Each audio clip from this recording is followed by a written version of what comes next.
失われた未来を求めて, or In Search of the Lost Future, turned out to be a sleeper. Maybe not a hit because of the obvious flaws, but still a sleeper with some really interesting concepts and fantastic moral dilemmas. Animated by Studio Feel, In Search of the Lost Future stands out as one of the few non-ecchi titles of the studio, but suffers from a low-budget animation and inconsistent art styles. The soundtrack, delivered by Starchild Records, isn't the best they've produced, but it serves its purpose well. The characters are also on the low end of the greatness spectrum, but serve as passable personas to explore the ideas behind the visual novel adaptation. The real meat lies with the story, which first plays out slow and generic, with a typical school setting, transfer students, and dramatic twist. Where it shines, however, is the second half, after it finished building up. And that you have to endure in order to appreciate anything this anime might have to offer to you. And maybe I'm appreciating this element a bit too much, but I can't help but feel slightly mind-blown by the moral implications brought up in this. Now, let me first summarize what this whole thing here is about.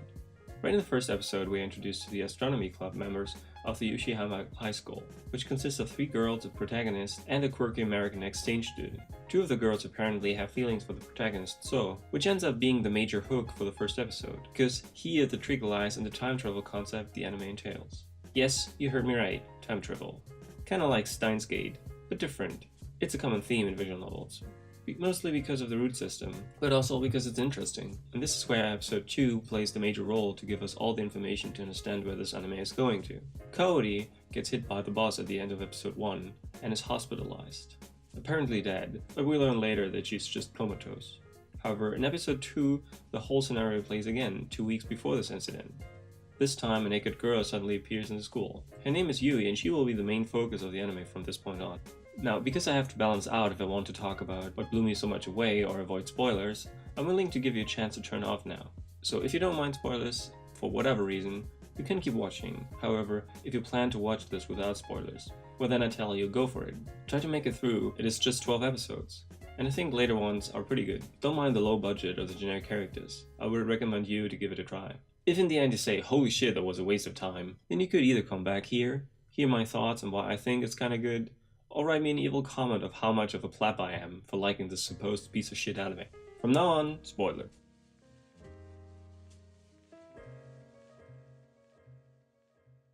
After we go through the 4 or 5 episodes of Yui slowly becoming part of the group, and we see 2 weeks in more than just one episode, there's a major turning point. It is when day 14 comes along and Kaori gets hit by the bus. Yui tries to prevent it subtly but fails ultimately, and we get a flashback and a flash forward to the future, how she came about. We learned that all of the high school students became scientists, and something related to quantum, neuro, whatever techno-magic fields the writer made up on this plot. All of the goal to save Kaori for her coma. I know, a bit excessive to just save one life to go in all these fields, especially time travel. But let's not ruin the fun, okay? Now we learned that Yui was a failed new artificial body for Kaori, which didn't end up saving her from coma by neurotransmission. So instead, she was sent back in time after gaining consciousness. Her job was clear, save Kaori. But we learned from her that whatever she does is not working. Too much meddling and things become worse, or too little and nothing happens. We also learned that she has feelings for So, who basically created her.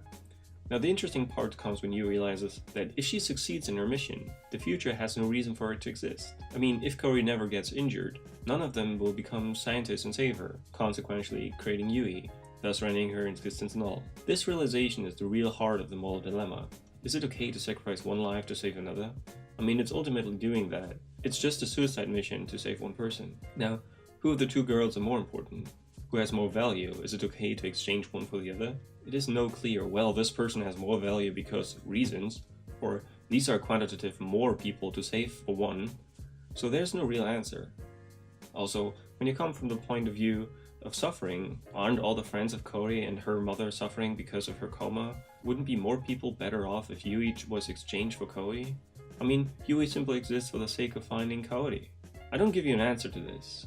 Much more I would like to hear what you think.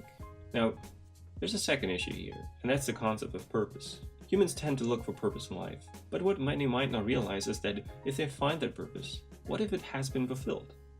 Yui's purpose was to save Kaori, but it renders her existence meaningless if fulfilled. I don't want to go into religion, but I have no other choice but to bring it up.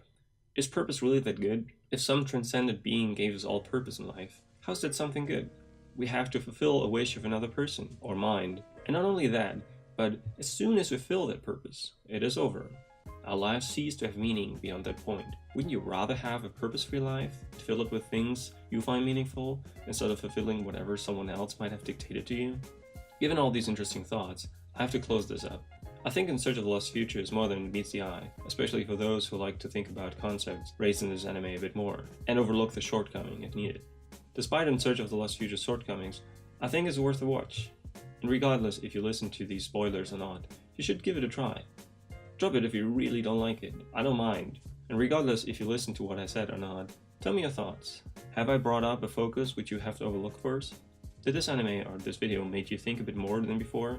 Or were you already contemplating this issue I brought up before I talked about them? Let me know. Also, let me know if anything you might want to add to this. I would appreciate it.